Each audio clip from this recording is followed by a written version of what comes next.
Saumu yauma arafata yukaffiru sanataini madiyatan wa mustaqbilatan. Jadi saum Arafah itu dapat menghapus dosa 2 tahun, 1 tahun dosa yang lalu dan 1 tahun dosa yang akan datang. Itu luar biasa pahalanya kalau kita melaksanakan ibadah saum Arafah. Kapan? Ya tanggal 9 Zulhijjah.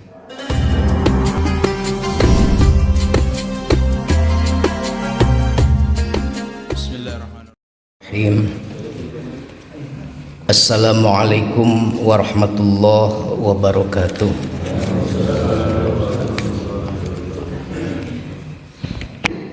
Innal hamdalillah nusalli wa nusallimu ala Rasulillah Sayyidina Muhammad ibn Abdullah wa ala alihi wa ashabihi wa mawala.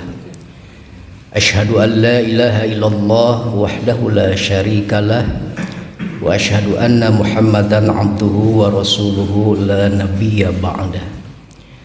Allahumma fasholli wa sallim wa barik ala hadza nabiyyil karim Sayyidina Muhammad wa ala alihi wa ashabihi wa man tabi'ahu bi ihsanin ila yaumiddin, amma ba'd. Faqala Allah Ta'ala fi kitabihil karim, a'udzu billahi samiil alim minasyaitonir rajim. Inna iddatash syuhuri indallahi isna asyara sahran fi kitabillah yauma khalaqas samawati wal ardh minha arba'atun hurum. Shadaqallahul azim wa shadaqar rasuluhun nabiyul karim wa nahnu ala dzalika minasyahidin wa syakirin walhamdulillahi rabbil alamin.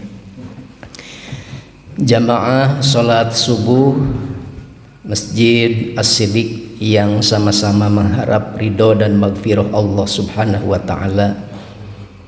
Puji dan syukur kita persembahkan kepada Zat Allah yang Maha Ghafur atas karunia-Nya. Alhamdulillah, pada kesempatan subuh kali ini kita dapat bersilaturahim setelah kita melaksanakan ibadah salat subuh yang tentunya diawali dengan ibadah-ibadah sunnah lainnya baik sebelum maupun sesudah.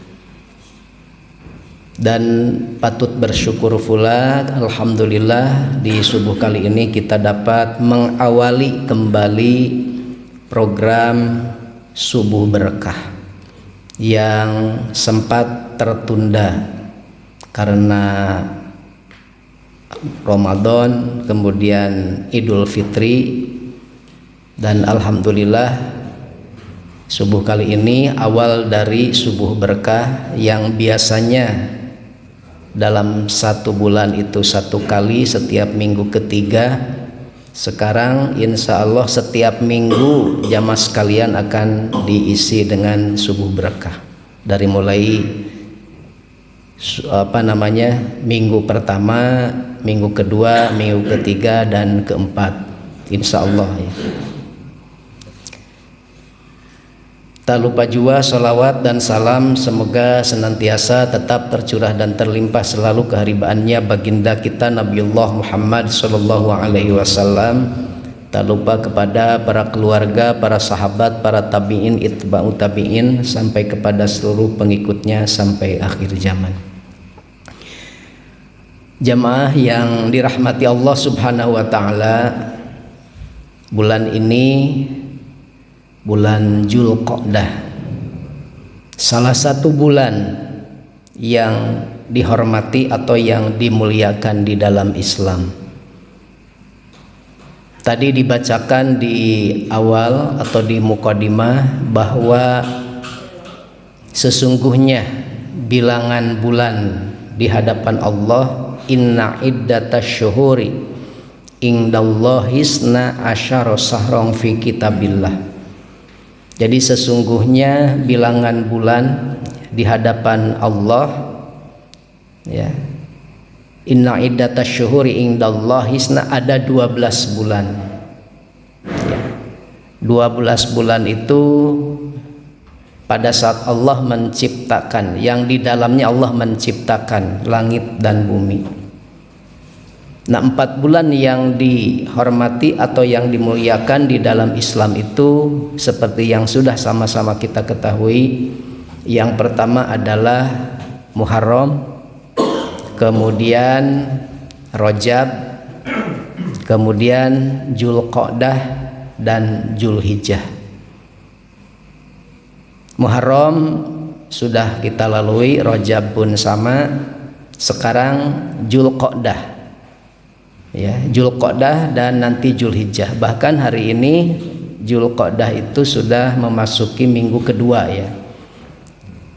Kemarin Jumat itu tanggal 10, Sabtu 11, berarti sekarang tanggal 12 bulan Dzulqa'dah.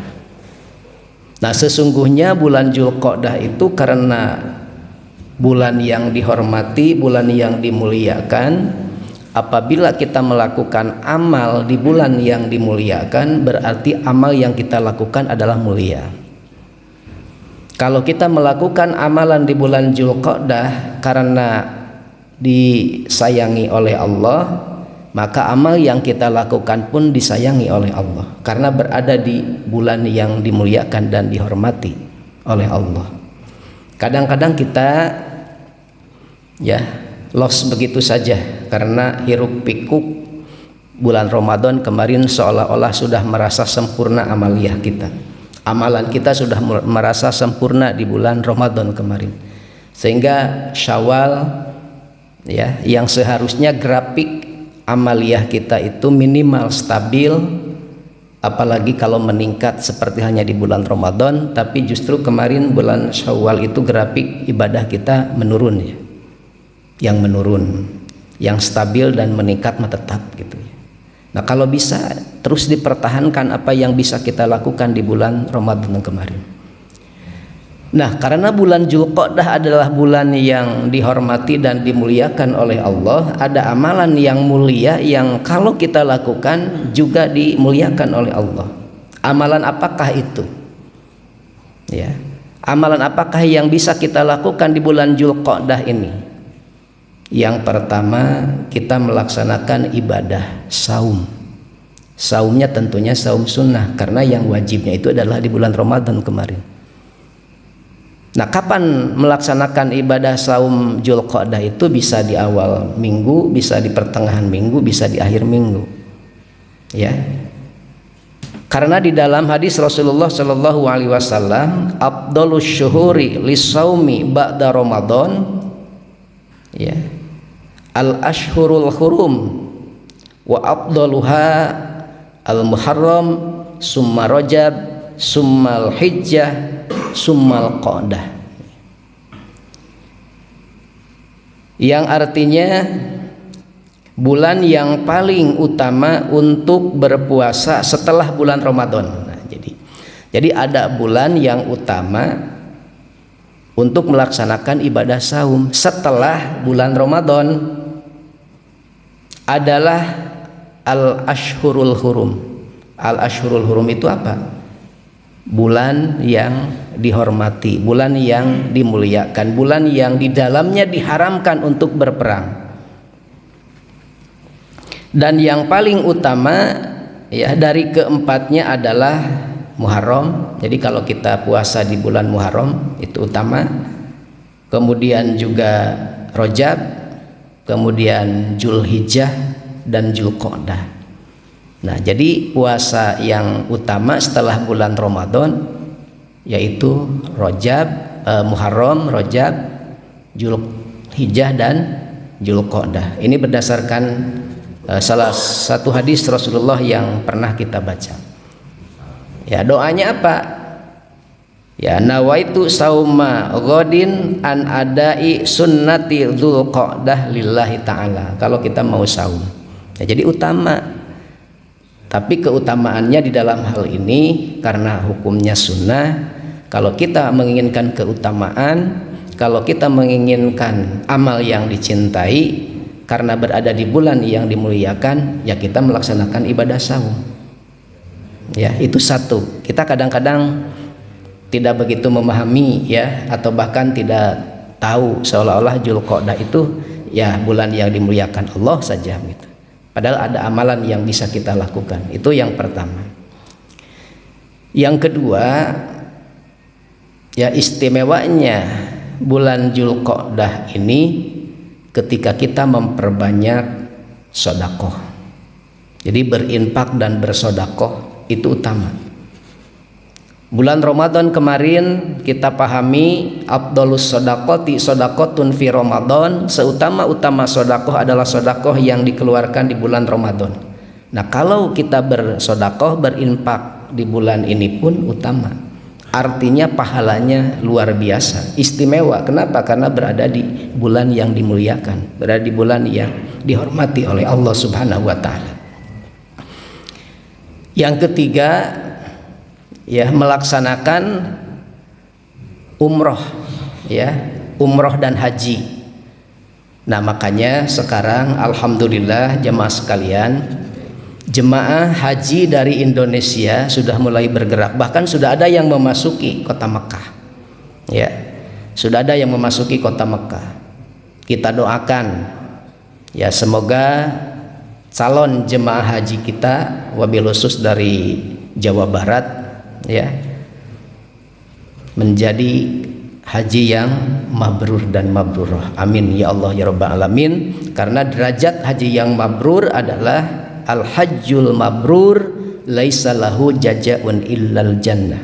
Haji yang mabrur itu ya tidak lain pahalanya adalah surga gitu. Jadi kalau kita menjadi haji yang mabrur ya, makanya derajat haji mabrur itu banyak ya dicita-citakan oleh seluruh calon jemaah haji yang berangkat menunaikan ibadah haji. Karena gelarnya tiada lain, menjadi jemaah haji itu ingin menjadi haji yang mabrur dan mabrurah. Kita doakan. Nah, sekarang ini kan bulan Dzulqa'dah, berarti kalau melaksanakan ibadah haji belum bisa ya, belum bisa. Karena puncak haji itu Arafah, al-hajju Arafah. Ya, haji itu adalah wukuf di Arafah. Itu tanggal 9 ya. Dimana bagi yang menunaikan ibadah haji itu kalau tidak wukuf di Arafah tidak sah. Dan kita yang tidak melaksanakan ibadah haji makanya disunnahkan untuk melaksanakan ibadah saum. Saumnya yang kita kenal dengan saum Arafah. Saumu yauma arafata yukaffiru sanataini madiyatan wa mustaqbilatan. Jadi saum Arafah itu dapat menghapus dosa 2 tahun, 1 tahun dosa yang lalu dan 1 tahun dosa yang akan datang. Itu luar biasa pahalanya kalau kita melaksanakan ibadah saum Arafah. Kapan? Ya tanggal 9 Zulhijjah. Bahkan boleh dari tanggal 8-nya tarwiyah ya. Kemudian tanggal 9 ya 10 ya itu puncaknya atau kita kenal dengan Idul Adha. 11, 12, 13 itu hari tasyriknya. Selesai sudah ya melaksanakan ibadah haji. Kalau rukun-rukunnya sudah terpenuhi. Nah, yang perlu kita telusuri lebih jauh, lebih dalam lagi jamaah sekalian, ada sebuah prediksi ya dari Rasulullah Shallallahu Alaihi Wasallam, sehingga apa ya kalau diistilahkan begitu ya, jadi menunaikan hajinya ya umat di akhir zaman gitu ya, kurang lebih haji di akhir zaman. Ada hadis Rasulullah Shallallahu Alaihi Wasallam yang bisa kita renungkan, wabil khusus ini bagi kita gitu ya, berkaitan dengan ibadah haji.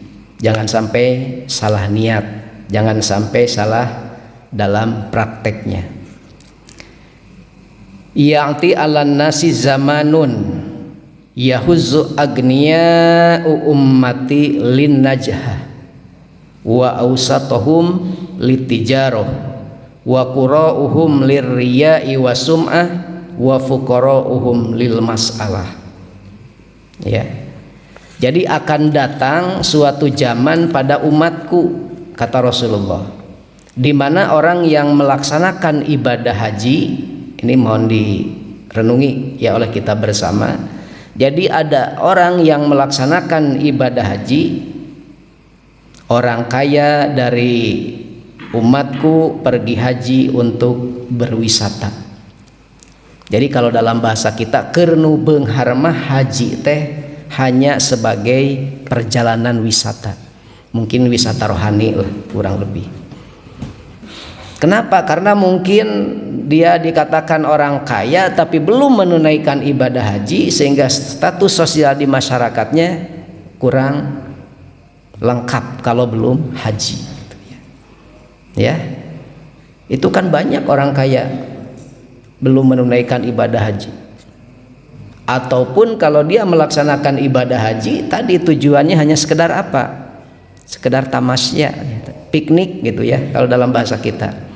Makanya kebiasaan di Arab itu akan terlihat kebiasaan waktu di tanah air gitu ya, kurang lebih seperti itu gambarannya.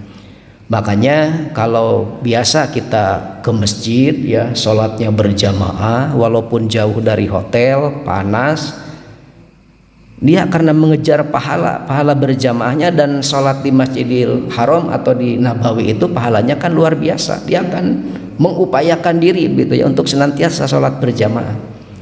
Tetapi kalau di tanah airnya dul masjid, apa dul masjid itu? Ngedul ke masjid gitu ya. Ya, sholatnya di hotel gitu ya. Tanya sama Pak Haji ya, Pak Haji Hadiah. Itu kadang-kadang tidak sedikit ya. Sholatnya itu di hotel gitu. Padahal ya jadi kesempatan gitu ya. Bisa sholat di Masjidil Haram, bisa sholat di Masjid Nabawi, karena pahalanya luar biasa. Nah, jangan sampai tujuan orang yang kaya itu seperti tadi lah, kurang lebih sebagai wisata rohani saja gitu, ya.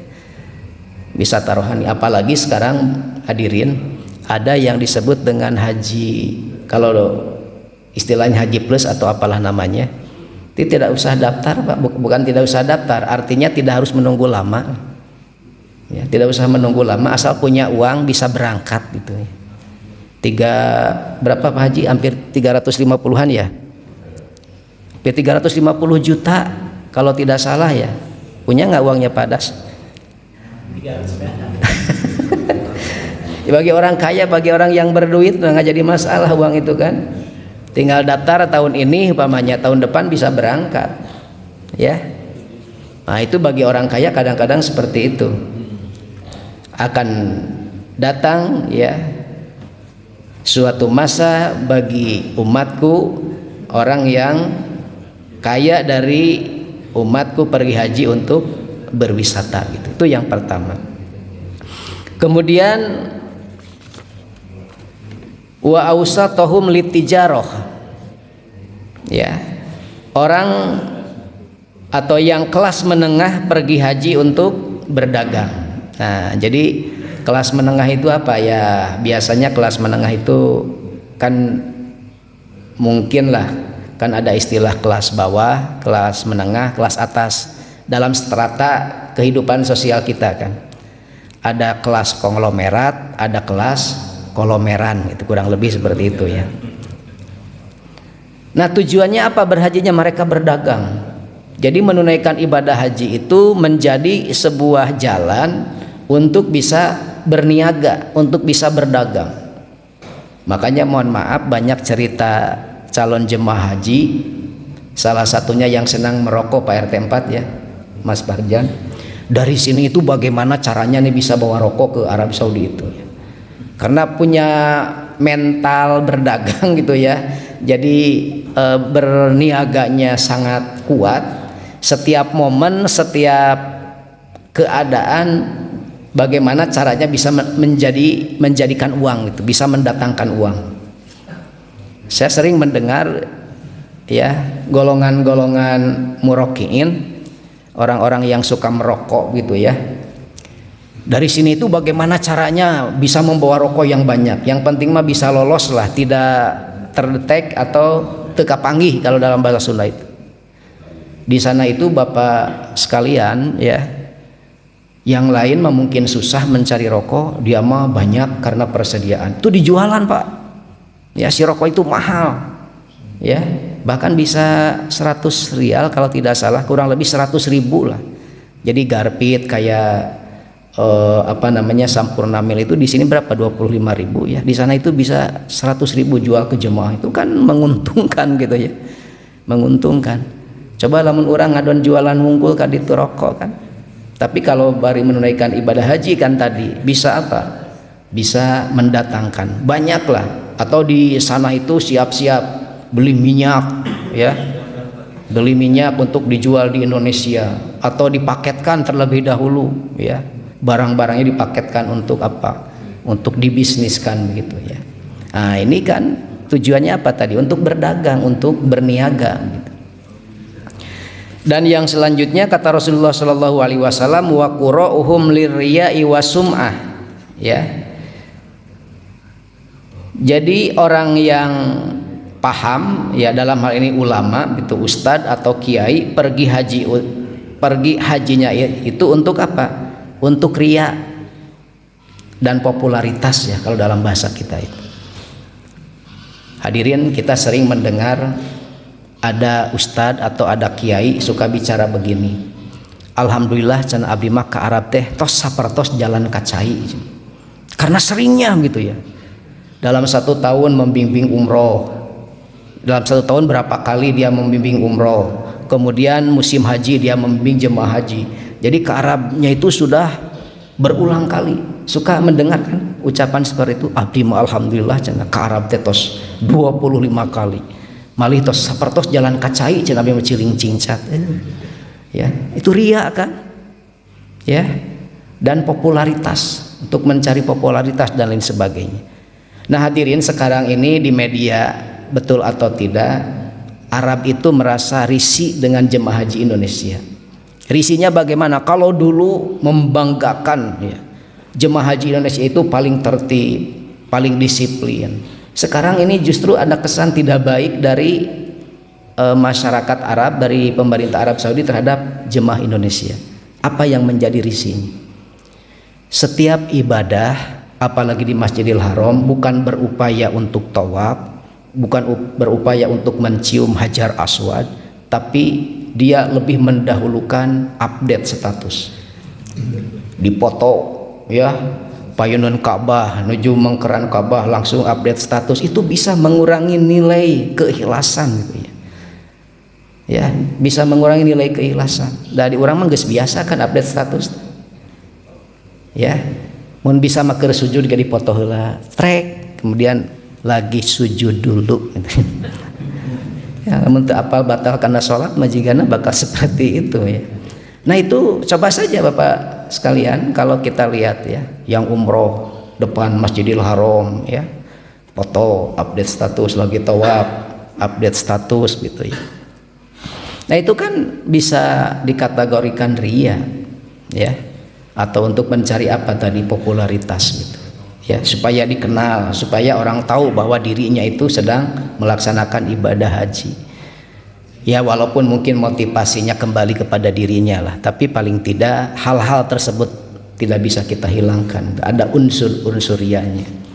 Dan yang terakhir kata Rasulullah Shallallahu Alaihi Wasallam adalah wa fuqara'uhum lil mas'alah, dan orang yang fakir ya pergi haji untuk meminta-minta. Pak, ada orang miskin, orang fakir menunaikan ibadah haji. Ya, apakah bentuk hajinya apalah umpamanya? Kan macam-macam, ada haji mansur ya. Haji mansur itu haji dari hasil rumahnya tergusur. Dibuatkan jalan tol umpamanya ya. Kemudian dapat ganti untung, kata Pak Jokowi itu bukan ganti rugi tapi ganti untung. Kan ada haji mansur itu karena rumahnya tergusur bisa menunaikan ibadah haji. Ada haji kosasi ya, haji yang ongkosnya dikasih dari siapa saja ya, kalau sudah takdirnya, sudah waktunya untuk melaksanakan ibadah haji, tidak tahu dari siapa itu. Kadang-kadang ada yang memberangkatkan gitu ya. Ada Haji Nurdin kan, Haji Nurdin itu haji dari nurut dinas gitu ya. Ya karena dinas menunaikan ibadah haji nggak jadi masalah kan, sababiyahnya, wasilahnya kalau dalam bahasa kita. Yang terpenting kita bisa menunaikan ibadah haji. Nah kadang-kadang ada tujuan orang miskin ya menunaikan ibadah haji itu untuk meminta-minta. Apakah di Arab tidak ada peminta-minta? Ada Pak, ya ada. Jadi seperti biasalah kalau di Masjid Ujung Berung umpamanya ya, setelah sholat Jumat membeludak jemaah, nah di pinggir-pinggir jalan itu ada yang meminta-minta di keluar pintu masjid itu. Tapi bukan orang Indonesia, daerahan orang Indonesia. Apalagi sekarang kalau pakai masker teka cirinya. Komo lamun jika di jalan-jalan pakai pakaian badut, sebenarnya mau ketinggalan pisan sanajan orang Indonesia kayak gitu. Kan ada tujuan seperti itu. Tujuannya apa? Tujuannya ingin arihi ibadah haji makan pakai ongkosnya mahal. Bagaimana caranya supaya ya ongkos dan bekal yang sudah dikeluarkan itu bisa terganti begitu kan? Dalam bahasa kita itu seperti itu. Makanya tidak sedikit orang datang ke sana itu hanya meminta-minta gimana caranya nih ongkosnya bisa terganti. Nah ini prediksi Rasulullah haji di akhir zaman. Ya mudah-mudahan tidak terjadi untuk kita, untuk jemaah calon haji yang sedang berangkat hari ini. Dalam sebuah literatur sejarah ya, ada seorang ulama besar yang bernama Abdullah bin Mubarak ya, dan rombongan. Dia tidak jadi menunaikan ibadah hajinya. Setelah di perjalanan dia melihat ada seorang anak yang memungut bangkai ya, kemudian dimakan dengan anggota keluarga yang lain karena kelaparan. Akhirnya Abdullah bin Mubarak dan rombongan tersebut tidak jadi menunaikan ibadah hajinya. Kemudian biaya untuk perjalanan ibadah haji, bekal untuk perjalanan ibadah haji dia berikan kepada anak dan keluarga yang kelaparan tadi. Dia kembali dan rombongannya ke rumahnya atau ke asalnya. Dia tidak jadi menunaikan ibadah hajinya. Kenapa? Apalagi ya kalau hajinya yang kedua, ketiga atau keempat. Ya, karena yang rukunnya itu kan haji yang pertama, yang kedua, ketiga itu termasuk sunnah. Makanya Quraisy Shihab pernah mengatakan pada saat terjadi tsunami dan waktu itu bertepatan dengan Idul Kurban. Jadi biaya untuk kurban itu ya, apalagi kurbannya kurban sunnah bukan kurban wajib karena nadar umpamanya. Lebih baik biaya kurban itu kita sumbangkan kepada mereka yang terdampak tsunami gitu. Ya. Jadi biaya kurbannya itu kita alihkan gitu ya. Untuk apa? Untuk membantu saudara-saudara kita yang terkena dampak tsunami tersebut. Nah, itu lebih utama. Makanya Profesor Dr. Ahmad Tafsir pun pernah ya mengharamkan haji yang kedua, ketiga manakala di sekitar tempat tinggal, di sekitar ya lingkungannya masih ada orang-orang miskin yang kelaparan, masih ada yatim piatu yang tidak terurus, masih ada fasilitas sosial yang terbengkalai gitu. Ya, lebih baik kita apa? Lebih baik kita alihkan biayanya untuk itu ya. Untuk membantu fakir miskin, yatim piatu, sarana-sarana sosial yang terbengkalai daripada kita digunakan untuk menunaikan ibadah haji yang sunnah ya. Kalau yang pertama kita upayakan gitu karena itu rukun. Nah, kedua, ketiga itu kan sunnah gitu ya. Nah, makanya tadi ya kembali ya kepada diri kita masing-masing ya, kepada diri kita masing-masing.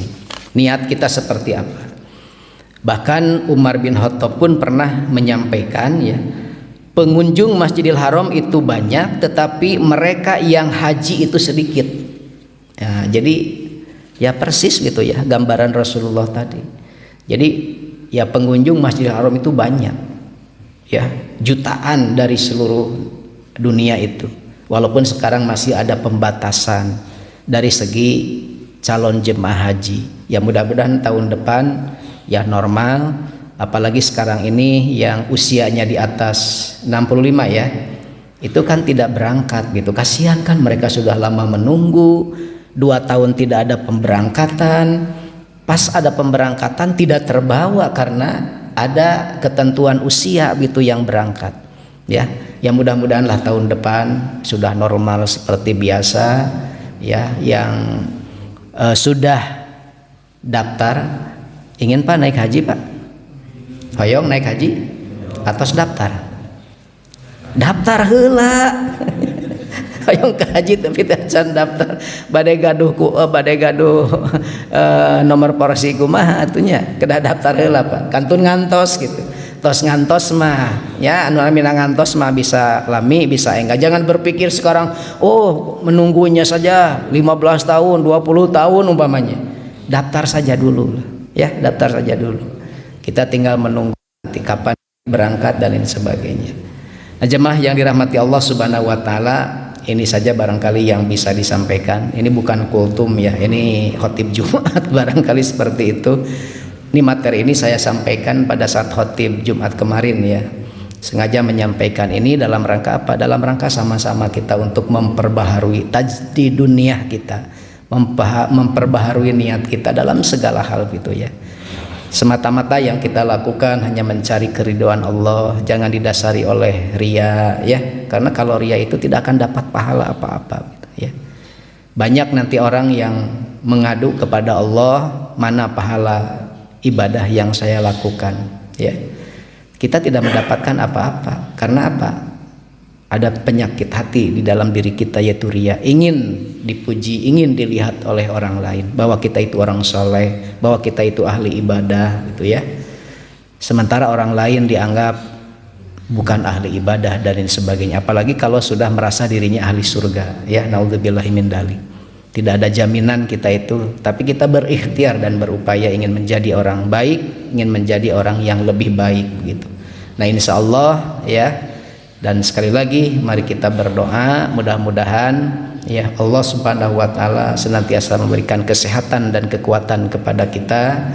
Wabil khusus ini para calon jemaah haji yang sudah berangkat dan yang akan berangkat.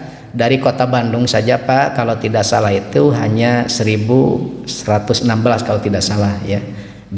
Dibuat 4 kloter, 2 kloter itu utuh, yang 2 kloter itu gabungan ya.